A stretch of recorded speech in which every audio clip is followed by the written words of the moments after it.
Essay on Gandhian Outlook. Mahatma Gandhiji, as Sarvepalli Radhakrishanan said in his essay, "The Gandhian Outlook was truly a religious man. Gandhiji was great admirer of all religions, Hinduism, Buddhism, Christianity, Islam and others. He realized them in practice, the theoretical implications of each religion from its beginning. He understood that Hinduism talk about abhaya, ahimsa and fearlessness and love, Buddhism talk about wisdom, love and compassion, prajna and karuna, Christianity talk about truth and freedom, and Muslims speak of one God and one family on the earth. Gandhiji strongly felt that people have knowledge of their religions but not the deed, which answers to their knowledge. The greatest contribution of Gandhiji is to make us understand the very essence of those religions and incarnate the great ideals of truth and love, which are very foundations of every religion to evolve. Whenever Gandhiji intended to teach people, he takes up some line of conduct, examines and re-examines it thoroughly. With all fasting and praying, ransacked his brains until at last he was able to say, this is line of conduct on which to proceed. Gandhiji never preached anything to anyone without practice. He attained that stage through constant efforts and commitment. He, therefore, expected the highest standards of conduct from everyone who come into contact with him. Distinctions of race, nationality and sect have no room in Gandhian ethics. Patriotism is not enough. A truly religious man does not restrict his commitment to any country or nation. His loyalty is to the whole of humanity. He acknowledges all great religions as embodying the truth and, therefore, worthy of deep reverence. If philosophy is wisdom, Mahatma Gandhi was among our foremost philosophers. He had the wisdom of Socrates, the humility of Saint Francis of Assisi, the mass appeal of Lenin, the saintliness of the ancient Indian rishis and the profound love of humanity of the Buddha. He was a revolutionary who was committed to the overthrow of all forms of tyranny and social injustice, but who never bore ill will towards anyone, who led a mighty movement against British imperialism, but never allowed the movement to be accompanied by hatred, rancor or resentment against Englishmen. He was not an intellectual in the conventional sense of the term. He was not an academic philosopher propounding his philosophy in a precise, dry and formal manner. It would not be difficult to find inconsistencies and contradictions in some of his statements. He was supremely consistent in his devotion to truth. He was like the ancient sages, an earnest seeker of truth, a spiritual explorer or a scientist experimenting all his life to discover truth, and apply it to the practical problems facing man. His sources of inspiration were not confined to his country or to his religion. His receptive mind was open to various influences. From his very childhood, he was brought into contact with religious and moral ideas. He studied the Ramayana, the Bhagavata, the Vaishnava poets of Gujarat and the popular writings of the Jains. During his stay in England he studied Buddhism and the Gita, met Quakers and missionaries, read the Upanishads in translation. Ruskins unto this last. Theosophist literature and books on Islam. He was also profoundly impressed by Thoreau and Tolstoy. Thoreau taught him that it was more honorable to be right than to be law-abiding, a revolutionary concept which inspired his philosophy of passive resistance. Tolstoy's The Kingdom of God is Within You taught him how man could liberate himself and control evil through suffering. Gandhiji was throughout his life a God-conscious, God-fearing man. He never passed through the valley of doubt and darkness. Nothing could shake his confidence and faith in God and his scheme of life. God with him was not an abstraction or a mere metaphysical concept, but an intensely felt reality. Belief in God was with him a question of faith and conviction. He needed no arguments to establish God's existence. His whole being was permeated with God consciousness, his heart vibrated with it. Gandhiji was no mystic who communicates with God in his trances or in moments of ecstasy, but a man of action. He had, however, the ability to withdraw himself from the life of excitement and meditate even amidst action. Mahatma Gandhi's bold affirmation of faith in God, in the moral nature of the universe, in human society as an association of kindred souls, and in free will may be criticized by the modern cynics on the ground that no valid intellectual grounds have been offered, but none can dispute the fact that his faith leads to a way of life which is in complete harmony with the needs of the times. If God is love or truth, there can be no bar to the realization of God through diverse ways. Religion does not divide people, unless it is understood in the sense that it is a matter of dogma, a church, a holy book. It emphasizes the fundamental unity of the human race. The Gandhian way is the way of universal love and tolerance, of profound reverence for all great religions, which are so many ways of apprehending the reality and identifying ourselves with its purposes. Distinctions of race, nationality and sect have no room in Gandhian ethics. Patriotism is not enough. A truly religious man does not restrict his allegiance to any country or nation. His loyalty is to the whole of humanity. He acknowledges all great religions as embodying the truth and, therefore, worthy of deep reverence. Mahatma Gandhi was an admirer of all religions. Hinduism, Buddhism, Jainism, Sikhism, Islam, Christianity and others. This does not mean that he accepted everything they preached. He does not mouth the name of the founder of Christianity, rights will grant in his appreciation of the Mahatma. But he acts as if the Sermon on the Mount were his perpetual guide. If God is truth and truth is God, then there is nothing which stands in the way of persons of various religious affiliations coming together on the same platform, as seekers after truth. Even an earnest atheist trying to explore the reality is a truly religious man. What is repugnant to the Gandhian way of life is dogmatism, fanaticism, intolerance, selfishness. Mahatma Gandhi was a secularist in the sense that he was against any discrimination between citizens on grounds of religion, sect or caste.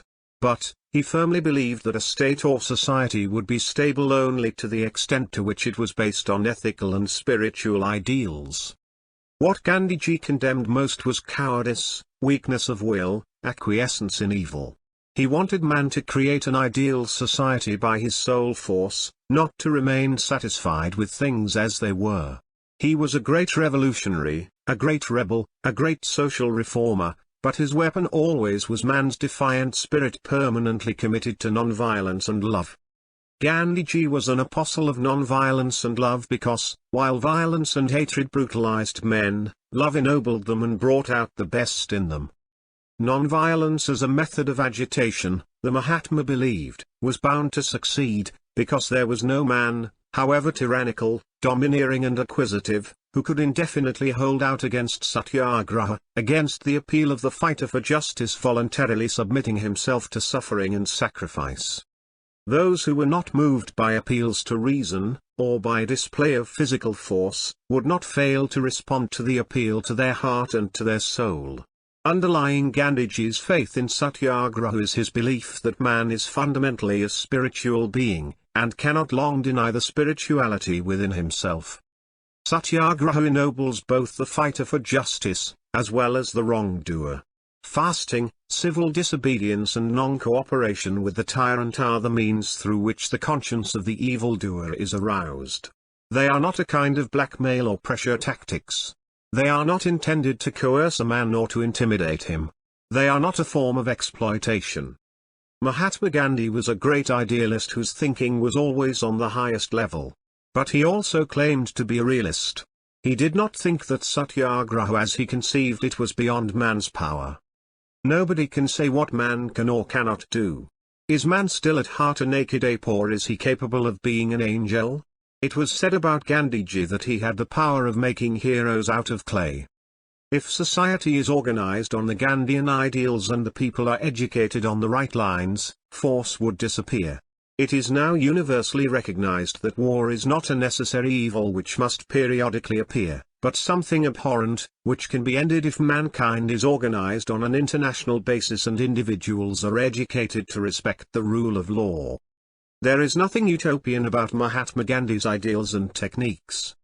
Satyagraha is one way of eliminating injustice and oppression. The other way is to create a social order in which all forms of exploitation may disappear and the need for satyagraha or for the employment of force may be obviated. Such a social order implies a world government, democratically elected, a democratic national state, socialist economy and decentralization of power. The world government would establish the rule of law among nations and exploit world resources on a scientific basis for the benefit of the human race as a whole. It would have some force at its disposal to deal with any act of aggression or with a recalcitrant nation. Nobody can object to the use of this force because it will always be employed to uphold the rule of law. The democratic state will look after a people's internal affairs and maintain the police to crush antisocial forces. Obviously, there is nothing wrong with the use of force by a duly constituted, public-spirited authority, in defense of the rule of law.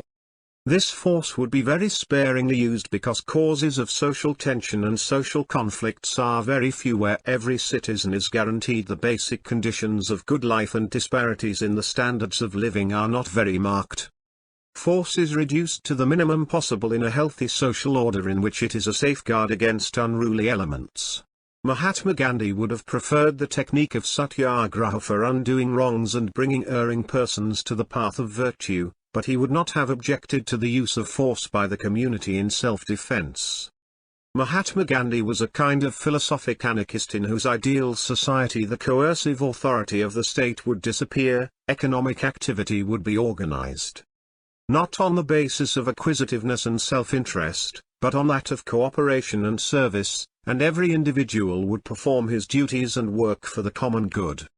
He distrusted the highly centralized modern state, because, while apparently doing well by minimizing exploitation and promoting welfare, it destroyed individuality and thereby impeded progress. The state in his view represented force in a most concentrated and organized form, with all his sympathy for the poor and the downtrodden. He was no socialist using the instrument of the state to relieve distress, ensure an equitable distribution of wealth and provide employment through planned scientific exploitation of the national resources. He was a decentralist who wanted all political and economic power to be decentralized so that the people might really feel free and not slaves of a centralized authority. Gandhiji advocated village autonomy, each village, more or less, autonomous and self-governing through panchayats, and a loose federation of villages for the satisfaction of common needs. As a spiritualist, he urged social reform, not through legislation but through self-discipline, moral restraint and persuasion. Gandhiji had no love for capitalism. Its acquisitive nature, its stress on self-interest, its exploitation of the poor was all repugnant to him. He did not, however, want to abolish capitalism by law, but to transform it by moral force, by appealing to the rich to act as trustees of the national wealth. Mahatma Gandhi was thoroughly dissatisfied with the present economic system and the growing trend towards materialism. He was against the modern craze for multiplicity of wants and ostentatious living, and against ever-increasing mechanization of production and huge industrial combines relentlessly expanding their operations and pushing out small producers. He favored simple and noble living, production through cottage and small-scale industries, village self-sufficiency, manual labor and self-help. He wanted everyone to be employed and assured of the basic conditions of good life, such as food, clothing and shelter. He was not opposed to the employment of machinery, but he wanted machines to serve man, not to enslave him. It would be wrong to call Gandhiji a conservative in his views. His views were conditioned by his knowledge of life in the country where the standards of living were deplorably low, unemployment had assumed staggering proportions and the privileged few were leading a most sophisticated life. Mahatma Gandhi was a great champion of individual freedom, but while he conceded to the individual certain fundamental rights, he laid equal stress, if not more, on duties. Gandhiji was no individualist as the term is ordinarily understood, a man impelled by self-interest, working for self-aggrandizement and conceding to society the minimum right to regulate his conduct. He was an advocate of individualism in the moral and spiritual sense of the term, in the sense of man whose nature made him an end in himself, who needed freedom to develop his moral nature and contribute to the enrichment of the corporate life of the community, and who was always God-conscious, bound in his actions by Dharma. Gandhiji was against every custom that degraded man and made a mockery of his spiritual nature. He saw in the pernicious practice of untouchability man's most deadly sin. He never subscribed to the theory that women were in any way inferior to men or less intelligent or wise. Widows in his view had as much right to marry as widowers. He condemned child marriage. He denounced intoxicating drugs and drink as brutalizing men and doing violence to their spiritual nature. Gandhiji's views on education were also inspired by the consideration for forming a sound character. Education should not only help in acquiring knowledge and rousing intellectual curiosity, but should inculcate right ideals through knowledge of the nation's social and cultural heritage. The Mahatma rejected the caste system based on birth as immoral. He wanted the organization of the economy on the basis of hereditary occupations on the ground that they helped to transmit knowledge and skill to the succeeding generations. His greatest contribution to modern thought lies in his insistence that man is fundamentally a spiritual and moral being and that society is an association of human spirits, an association which is not limited in any way by considerations of nationality, race, creed or sex. This is a simple doctrine, yet how profoundly revolutionary. He wants men and women who are noble, public-spirited, disciplined, who are always bound by the laws of Dharma, who are fully conscious of their social obligations, and who think not in terms of self-interest and self-aggrandizement, but of service to the community and its corporate life. He also wants a society in which every man would be able to live in freedom and achieve creative self-expression. In this world, divided by nationality, race, religion, sex and caste and class. In the world where a large part of humanity lives under a totalitarian tyranny, in this world where man seeks only endless pleasure in the acquisition of the material things of life.